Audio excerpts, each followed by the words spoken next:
Hi, my name's BETZLER, and I'm running for President of the United States in the New Hampshire Republican Primary on January 10th. The first thing that happens when you become a presidential candidate is you start to receive an awful lot of conspiracy theory email. Second thing that happens is people start asking you why you're running for president.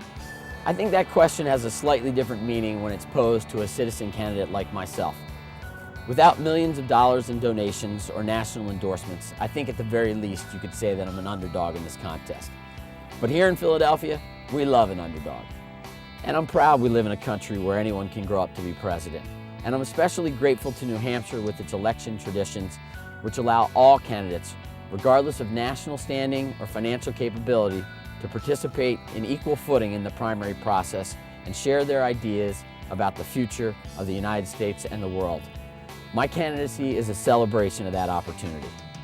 No offense to the other 13 candidates on the Democratic ballot, but I think we all know who the Democratic nominee is going to be in November.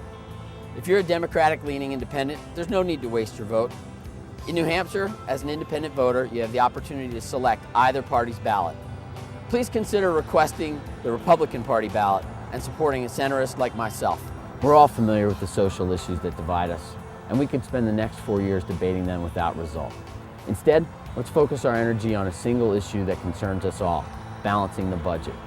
As important as those social issues are, our current budget deficit is a 5-alarm fire that needs to be put out before we worry about watering the lawn. Do you realize that every man, woman, and child in this country already owes more than $44,000 as a result of our national debt? And that amount is growing every year as a result of our lack of fiscal discipline.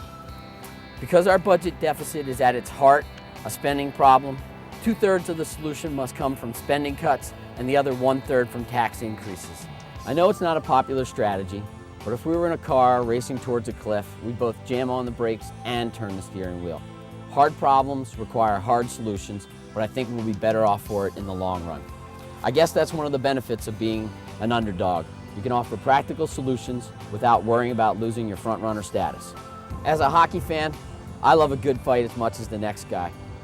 But I'm embarrassed that our elected officials are spending more time acting like the Hatfields and McCoys than true statesmen.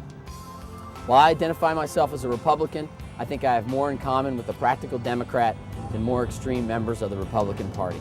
The problems of this country weren't created by just one party or the other. We're all in this together, and we need to start acting like it. We're not the red states, we're not the blue states. We're the United States. Please vote on January 10th.